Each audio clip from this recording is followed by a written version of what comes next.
las presiones que enfrentó SADER en torno a los pesticidas, fertilizantes y también todo esto que tiene que ver con los plaguicidas que se prohibieron, pues justamente para que no prohibiera los que realmente están matando a las abejas y también generando cáncer en la población que tiene contacto. De eso nos va a hablar nuestra compañera Anaí del Ángel, que ya está aquí en el estudio para presentarnos su investigación. Anaí, buenos días. Buenos días, Nancy. Así es, pues es una investigación que nace justamente tras la publicación del decreto para la prohibición de 35 plaguicidas y sobre la preocupación que ya estaban, pues digamos, exponiendo los diferentes expertos en el ramo, sobre todo de la academia, sobre cómo se habría tomado esta decisión de qué plaguicidas incluir y cuáles dejar fuera. Esto porque pues la Secretaría de Desarrollo Rural, encabezada por Julio Verdeguer Sacristán, fue la encargada de coordinar esta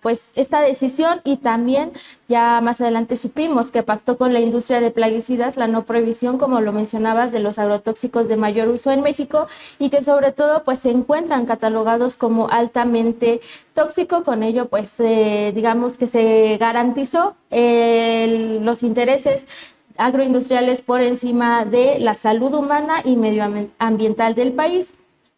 Para ver cómo inició justamente y sobre todo pues lo que venían diciendo los expertos, vamos a ver pues esto que nos dijo la doctora Erika Hagman. Ella es bióloga por la UNAM, sobre el decreto de prohibición de plaguicidas, ¿no?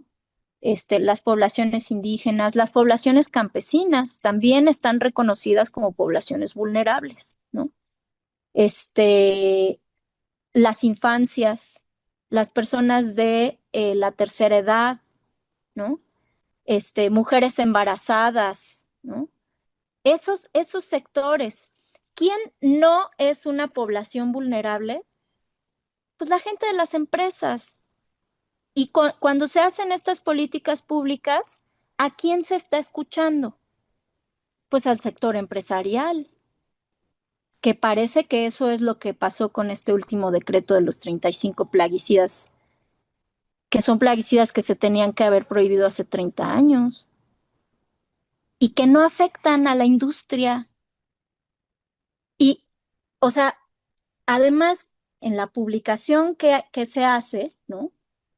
Desde Agricultura, se admite que no se prohíben los principales plaguicidas responsables de la muerte masiva de abejas.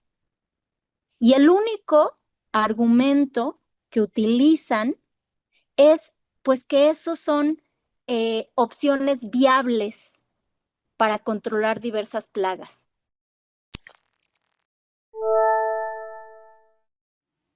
Pues ahí escuchábamos estas palabras de la doctora Erika Hagman sobre cómo se decidió pues este decreto de prohibición de plaguicidas. Y es que además de ella, los expertos consultados por Contralínea pues advirtieron que pues este decreto no prohibía ampliamente los herbicidas altamente tóxicos porque, y lo decían, se trataría de moléculas en desusos o prohibidas ya previamente. Por ello pues criticaban que esto se trató más bien de una simulación, y bueno, denunciaron que a quienes sí se tomó en cuenta pues fue justamente a los representantes de la industria. Y esto pues nos llevó a hacer una investigación también pues sobre cómo se había pronunciado la industria, y tuvimos acceso, o más bien esto es público, a dos comunicados, dos notas informativas de la Unión Mexicana de Fabricantes y Formuladores de Agroquímicos, UNFAC,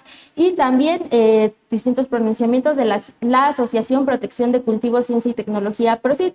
En un boletín informativo, pues la propia UNFAC reconocía que el decreto publicado en el Diario Oficial de la Federación muestra el conocimiento, profesionalismo de las diversas entidades del gobierno federal y de la industria fitosanitaria al llegar juntos a este acuerdo que abona en la confianza que los agricultores y sus trabajadores tienen y seguirán teniendo al contar con los fitosanitarios que pueden usar para proteger los cultivos y competir equitativamente con el resto del mundo y al mismo tiempo cuidar la salud y la ecología de México y de los mexicanos.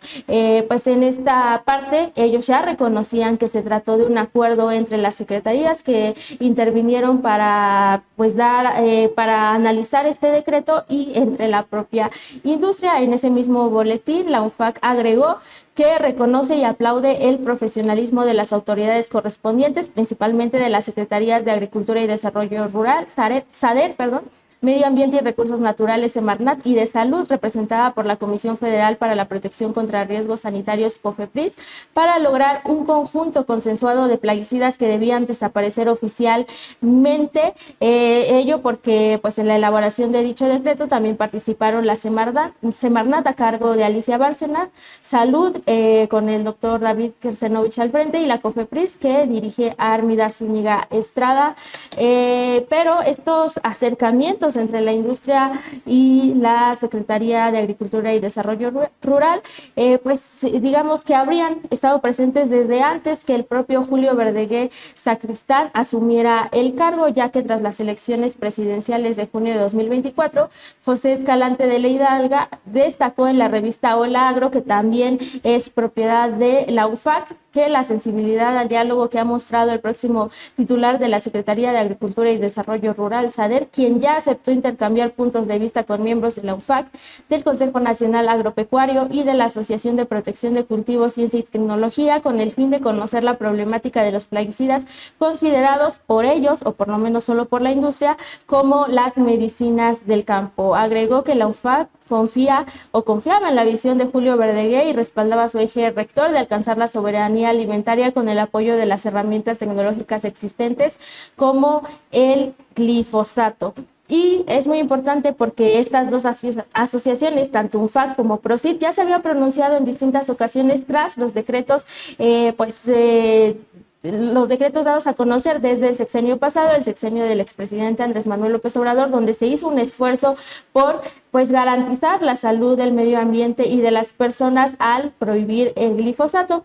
En varios comunicados, en varias notas informativas, tanto la UNFAC como PROCIT se dedicaron a criticar el decreto presidencial de López Obrador para prohibir gradualmente el uso del glifosato y argumentaban que no se había encontrado un producto que iguale las características del herbicida en eficiencia, bajo costo, facilidad de manejo y seguridad. Por ello pedían que se analizara nuevamente el decreto. Consultamos a la Secretaría de Agricultura y Desarrollo Rural sobre esta presunta cercanía con la industria de los plaguicidas y hasta dónde habría llegado esta cooperación de las dos asociaciones con la dependencia federal para determinar las 35 moléculas prohibidas. El área de comunicación social nos respondió a través de una nota escrita en la que nos dijo parte de lo que ya se conocía, que en la prohibición de esta primera lista de plaguicidas trabajaron de manera coordinada 4 secretarías: Medio Ambiente, Recursos Naturales, Agricultura y Desarrollo Rural, Economía y Salud, y que se consultó a personas expertas en la materia, tanto del gobierno como de la academia, de la sociedad civil, y justamente aceptaron que también habían consultado a la industria. Dijeron que se trató de un proceso inclusivo que tomó en cuenta la salud humana, el ambiente y la posibilidad de asegurar la producción de alimentos necesarios para la población del país. También les consultamos sobre estos señalamientos hechos por algunos investigadores de que el decreto de plaguicidas prohibió moléculas que ya estaban en desuso o previamente prohibidas. La institución negó que se trate de herbicidas que ya no están vigentes en el mercado, digamos, en el campo mexicano, y nos dijo lo siguiente: la Secretaría de Agricultura y Desarrollo Rural, a través de la Coordinación General de Sustentabilidad y Resiliencia Climática, informa que el 4 de septiembre de 2025 la presidenta Claudia Sheinbaum Pardo publicó el decreto de prohibición de 35 plaguicidas en el Diario Oficial de la Federación. Estos plaguicidas aún se comercializaban y usaban en México. Había 98 registros sanitarios vigentes porque solamente estaba prohibida la importación de algunos de ellos. Agregó que actualmente se prohíbe todo ciclo de vida de los plaguicidas, plaguicidas, esto es su producción, formulación, fabricación, incluida la síntesis del ingrediente activo, obtención, elaboración, preparación, conservación, mezclado, acondicionamiento, envasado, manipulación, almacenamiento, transportación, comercialización, distribución, uso, aplicación y disposición final en el territorio nacional. También agregó que estos plaguicidas prohibidos fueron seleccionados de la recomendación 82-2018 de la Comisión Nacional de Derechos Humanos, que incluye una lista de 140 ingredientes activos. Entre los ingredientes enlistados se encuentra el DDT y otras sustancias supuestamente en desuso o previamente prohibidas. Cabe destacar que esta molécula fue encontrada en abejas moribundas de la región del Soconusco, Chiapas, en febrero de 2025.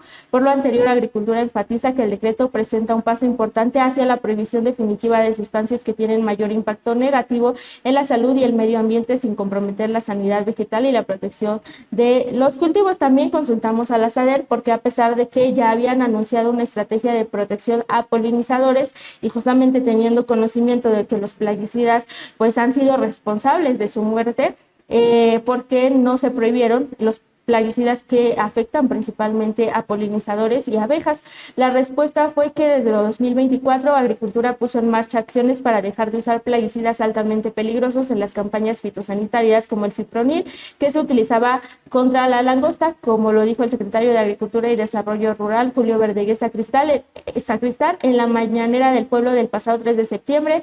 El proyecto tiene varias etapas con acciones integrales que involucran, además de la prohibición de plaguicidas, el impulso de prácticas agroecológicas y el intercambio de saberes entre productoras y productores para difundir alternativas que permitan proteger a los cultivos contra plagas. Esa fue la respuesta en su totalidad que nos dieron a través de esta nota escrita. Sin embargo, Bueno, también adjuntaron una diapositiva donde se presenta pues cómo son las etapas de esta estrategia. Dice que en 2025 hay una primera etapa de prohibición de plaguicidas altamente tóxicos, luego vendrá en 2026 una segunda etapa de prohibición y en 2027 una tercera etapa de prohibición. Hay que resaltar, Anaí, que en esta respuesta pues niega saber que fueran herbicidas en desuso o que ya estuvieran previamente prohibidos, porque señala que incluso en una recomendación de la CNDH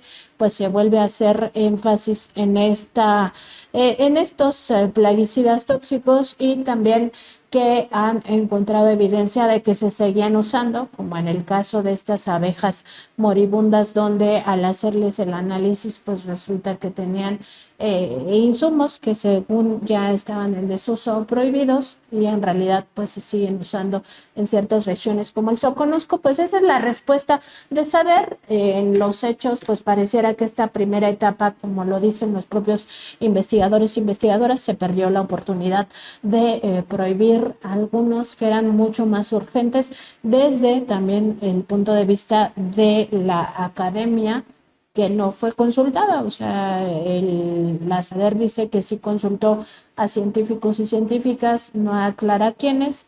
Los que nosotros consultamos no fueron, pues no se atendió lo que ellos decían.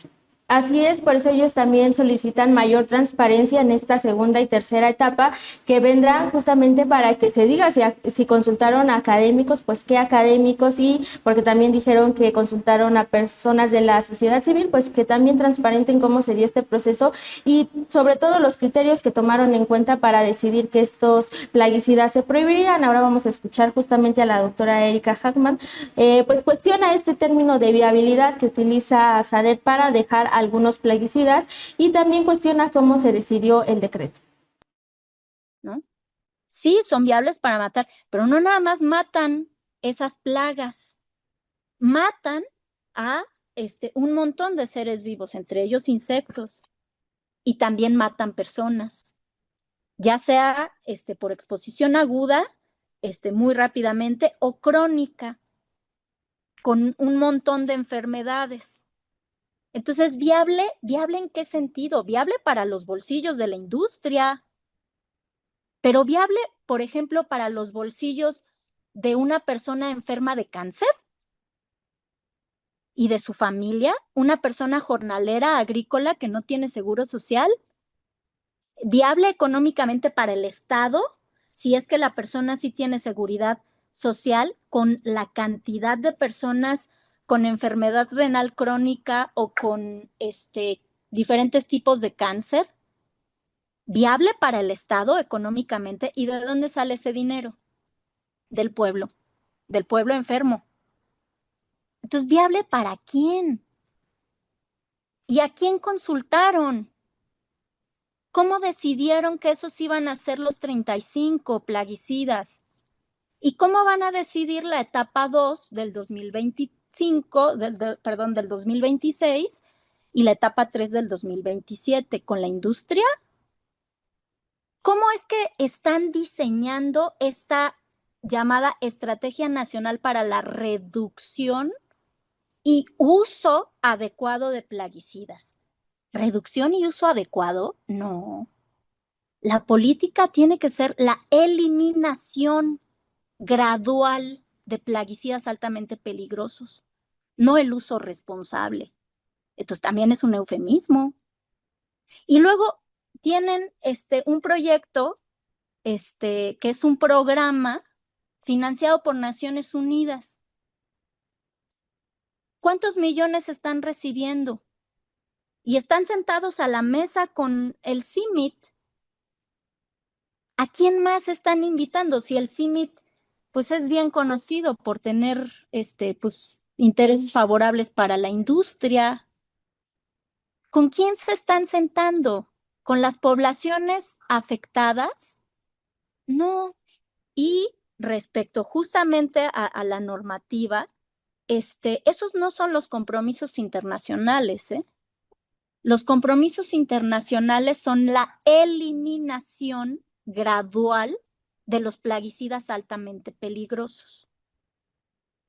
Eso es la meta 7, justamente te quería comentar, del marco global sobre productos químicos, que se determinó en la quinta conferencia internacional sobre la gestión de sustancias y preparados químicos, ¿no? Y entonces lo que dicen es que para 2035, las partes interesadas, entre ellas México, habrán adoptado medidas eficaces para eliminar gradualmente los plaguicidas altamente peligrosos en la agricultura.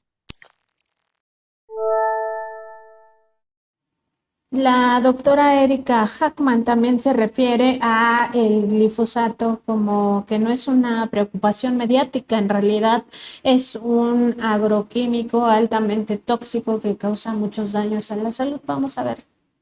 Es indignante, francamente, que en esa misma lista que publicó la SADER de los 35 plaguicidas, abajo en la última página además dice que, bueno, no se prohíben plaguicidas de preocupación mediática, como el glifosato y el paraquat. ¿Preocupación mediática?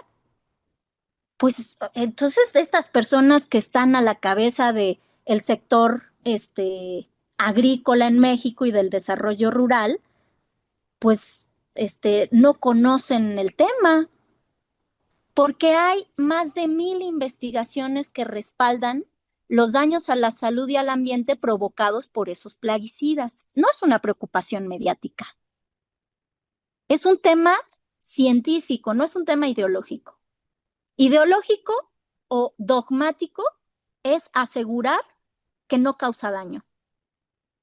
Entonces, por ejemplo, preocupación mediática son miles de juicios en Estados Unidos en donde ha pagado la empresa cantidades millonarias por daños punitivos. Eso es una preocupación mediática. Perdón, pero el uso del lenguaje no puede ser tan bajo. O sea, no sé, de verdad me indigna, ¿no? Ahí las palabras de la doctora Hackman, justamente haciendo referencia a una nota técnica que difundió la propia SADER a medios de comunicación, en la que enlistaba aquellos plaguicidas de preocupación mediática y que no se prohibieron en el decreto. Ahora vamos a escuchar a la doctora hablando justamente sobre los juicios tras los decretos de prohibición de glifosato del sexenio pasado con el expresidente López Obrador. Pero cuando se metían los jueces, ¿no? Los magistrados al fondo del asunto, claramente decían que estos decretos eran instrumentos para proteger la salud, para proteger el medio ambiente, para proteger los derechos humanos. E incluso hubo una jueza que dijo que el afirmar que el glifosato era inocuo era más bien una afirmación dogmática, carente de sustento. O sea, fue tal la cantidad de pruebas que se ofrecieron, pruebas científicas, ¿no? Que los jueces quedaron absolutamente convencidos. Y fue también tal la cantidad de argumentos jurídicos, en especial en materia ambiental y de derechos humanos, que los jueces quedaron convencidos, ¿no? Incluso Monsanto trató de usar como argumento que, pues gracias al glifosato, se ejercía el derecho humano a la alimentación. Pero con un absoluto entonces, desconocimiento de qué es el derecho humano a la alimentación, porque el relator especial de Naciones Unidas para el Derecho a la Alimentación ha dicho que un alimento contaminado con residuos de plaguicidas, pues no puede ser considerado un alimento que te permite ejercer el derecho humano a la alimentación. Y eso es lo que pasa también con el glifosato, ¿no? Entonces, no, los plaguicidas no contribuyen al derecho humano a la alimentación y repito, no son viables para el control de plagas. Es más, son tan inviables que lo que generan son superplagas. Ese es el problema que hay en Estados Unidos con el glifosato, que las mal llamadas malezas, ¿no? Las hierbas que crecen al interior de las parcelas ya se hicieron resistentes al glifosato. Lo mismo pasa con los insecticidas o con la tecnología transgénica BT que mata insectos. Todas han generado super plagas. Y entonces los insectos ya se hicieron resistentes a esos plaguicidas. Entonces, eso de que son viables es dogmático, es falso, es... Una crítica pues bastante dura de la doctora Hackman basada en evidencia científica. Por eso ella dice esto no es dogmático, esto no es ideológico, esto es desde el punto de vista científico. Y también se refiere a que México, el Estado, nación mexicano, pues tiene una obligación respecto del mecanismo de protección reforzada para proteger sobre todo la salud humana. Vamos a escuchar. Pero sí, esas personas y cualquiera que afirme ese tipo de cosas, o no sabe del tema o tiene un interés detrás. No hay más, ¿eh? O no sabes del tema, o sabes, pero ocultas información y entonces tienes un interés detrás, ¿no? Y eso no se puede permitir. Y yo creo que es muy importante también visibilizar eso, ¿no? O sea, sí creo que la presidenta está preocupada por el tema, tiene una preocupación auténtica, entonces tiene que estar mejor asesorada. Eso creo que es fundamental. Y repito, no solamente es dejar todo a la ciencia, a las personas expertas, aun cuando sean libres de conflicto de interés. Se tienen que escuchar a las personas, a los grupos vulnerables en especial, que es con quienes el Estado mexicano tiene una obligación especial que se llama protección reforzada. Y eso es jurídico, ¿no? O sea, no hay ahí un tema tampoco dogmático, ¿no? O no es una ideología, ¿no? Que los conservadores y los de la derecha, pues despectivamente dicen como que es populismo. No, es una obligación del Estado.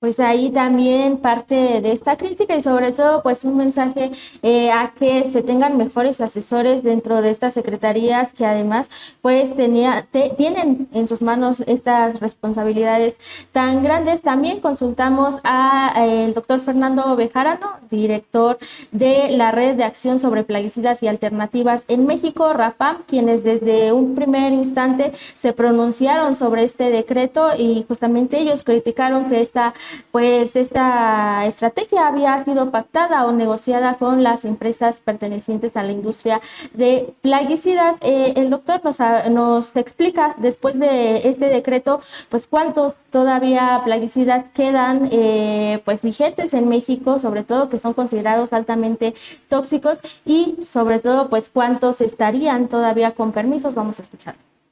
Si quitamos los 35 que tiene el decreto, considerando que los pocos registros que todavía tienen autorización se vayan sacando, si quitamos esos 35, aún nos quedan 200 plaguicidas altamente peligrosos autorizados en México y muchos de ellos prohibidos en otros países.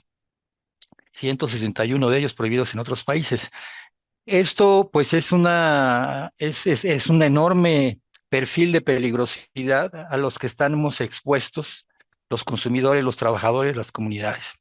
Ahora, hay que precisar dos cosas. Nosotros incorporamos los criterios de la FAO y la OMS, pero también los criterios compilados por la Red Internacional de Plaguicidas.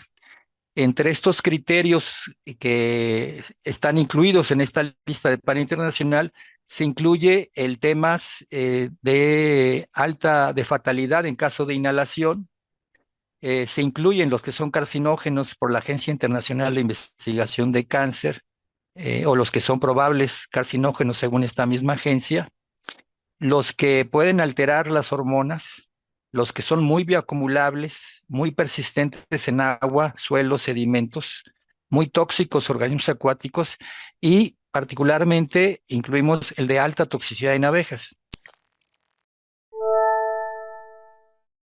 Ahí las palabras del doctor Fernando Bejarano, quien encabeza RAPAM, y también se refirió justamente a que se considera que se debe compartir la agenda con los países que ya prohibieron los plaguicidas altamente tóxicos. Recordar que dentro de esta lista de más de 200 plaguicidas de las que ya nos han hablado los doctores, pues muchos de ellos, la mayoría, ha sido prohibido en otras naciones por verificarse en términos científicos que estos plaguicidas pues afectan la salud no solo humana, sino también del medio ambiente y sobre todo los polinizadores. Vamos a escuchar.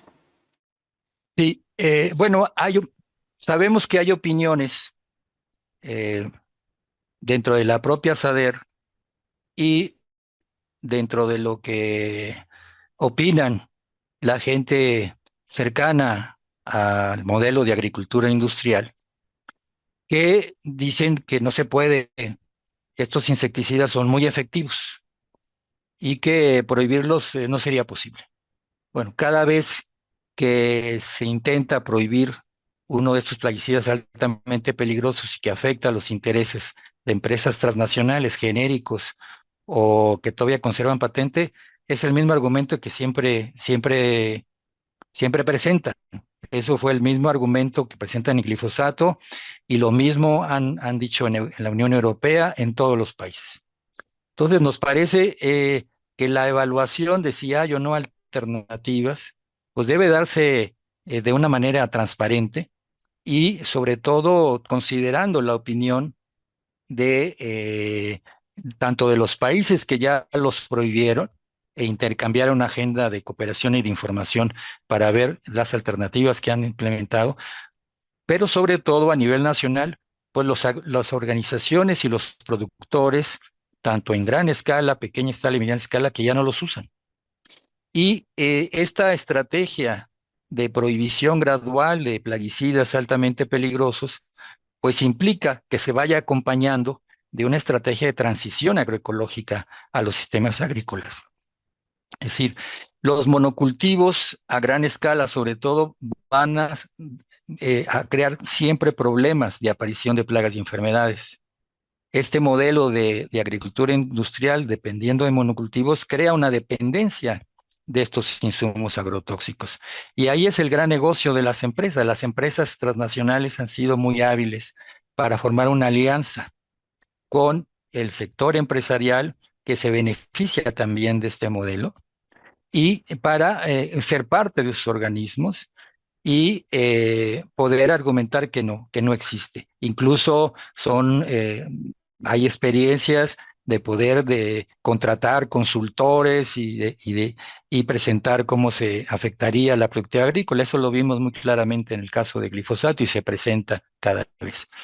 Entonces, realmente, pues hay que ver el problema de las alternativas también de una manera amplia, en una perspectiva agroecológica, no solamente buscar la sustitución de un plaguicida químico por otro de menor peligrosidad, sino ver precisamente por qué, cuál es el problema de estos insectos particulares que se quiere atacar a través de estos insecticidas, porque los insectos pues no nacen con su etiqueta de plaga, las plagas son un problema de desequilibrio de poblaciones.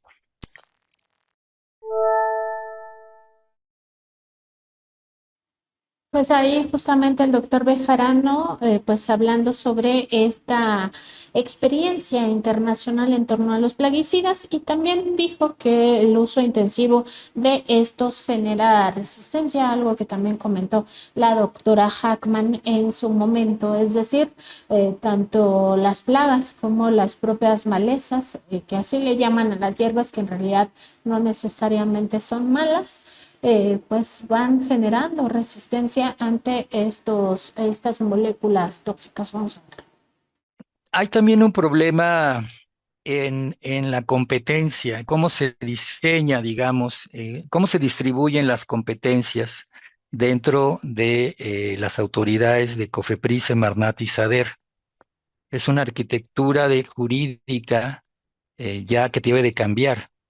El centro de la atención a la hora de evaluar la efectividad de un plaguicida por parte de autoridades de SADER, especialmente Senacica, es su llamada efectividad biológica.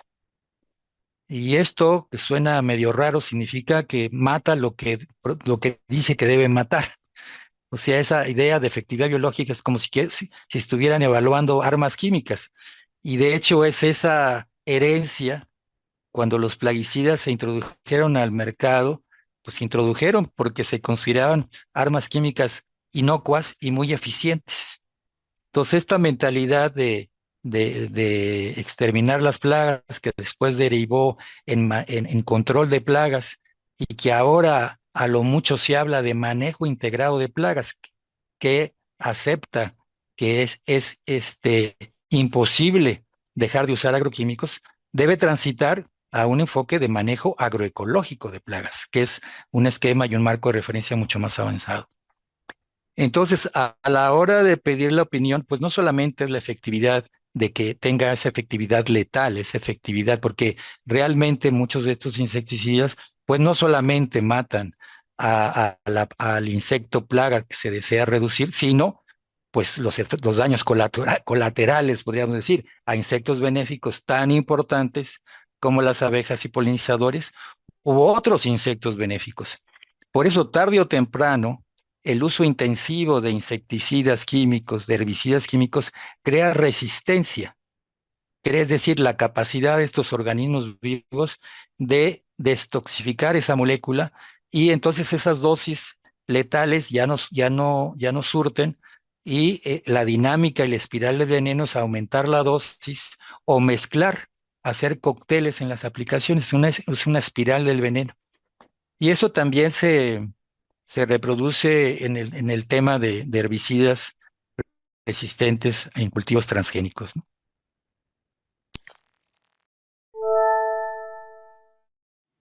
Ahí los riesgos, recordar que desde que se dio a conocer este decreto el pasado 4 de septiembre, pues el propio RAPAM de inmediato, esta red de acción contra los plaguicidas, pues de inmediato sacó un comunicado advirtiendo que la prohibición iba sobre pues agrotóxicos previamente prohibidos o en desuso o que no son los que más se utilizan en el campo mexicano, por lo cual desde aquel momento se tomó pues como un digamos que una pequeña simulación de parte de la SADER. No es la primera vez que la SADER pues incurre en estos temas. Recordar lo que estaba pasando con los transgénicos del maíz, que pues gracias a que la presidenta Claudia Sheinbaum escuchó esta pregunta que le hicimos en su momento, pues se cambió justamente la reforma para protección de los maíces mexicanos, los maíces nativos, el centro de origen de este grano, pues justamente ya esta intención de que los organismos genéticamente modificados tuvieran una grieta ahí en la Constitución para poder sembrarse en México, pues no tuvo ningún efecto porque se logró prohibir en términos generales estas tecnologías o biotecnologías que van cerrando el paso a la propia naturaleza, ¿no? Por decirlo de alguna manera, porque estas semillas pues tienen su caducidad y lo mismo lo que decía los dos científicos, pues se trata de agrotóxicos, en este caso de herbicidas, que van generando resistencias tanto en las plantas como en las propias plagas y entonces las plagas se vuelven todavía más terribles. Pues ahí también este asunto que ya pues les invitamos a que lean completo el trabajo en www.contralinea.com.mx y que pues vayamos también formando nuestra propia opinión de hasta dónde pueden los gobiernos ir cambiando estas realidades, sobre todo porque afectan la salud de quienes tienen un contacto directo con estos contaminantes y también porque afectan y contribuyen al llamado cambio climático y no estamos en un momento para regatear nada en esta lucha contra el cambio climático, Anaí.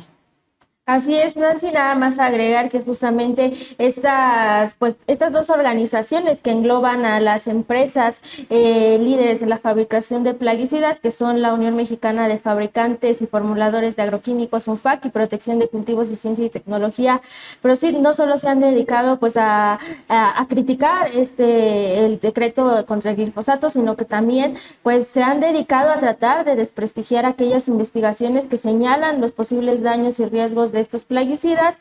Lo han hecho así ya pues en diferentes momentos, pues incluso también ellos van a participar en el proyecto FARM que se desarrollará en México el siguiente año y justamente este plan tiene el objetivo de incrementar la adopción de prácticas agrícolas sostenibles. También la crítica pues es hacia este proyecto porque nos invitan a pues a los principales agentes que se encuentran en el campo, que son los productores, que son los jornaleros, que son los agricultores, que ya tienen experiencia y que muchos incluso ya están transitando hacia la agroecología. También hay que recordar que el sexenio pasado la CONACYT pues ya desarrolló bioinsumos o se encontraba en esta fase de desarrollo de bioinsumos justamente que fueran una alternativa para transitar hacia la agroecología, que sería la práctica pues más sostenible con el medio ambiente y que permitiría garantizar la salud de las personas y del medio ambiente. Así es, y bueno, pues ahí está también este análisis de los expertos, de los científicos sobre lo que está pasando con este decreto. Importante darle seguimiento porque están muriendo los polinizadores, no es cualquier cosa. El equilibrio incluso de nuestra vida depende de estos insectos, de estos animales como las abejas y como decíamos también forma parte de los elementos que van contribuyendo al cambio climático.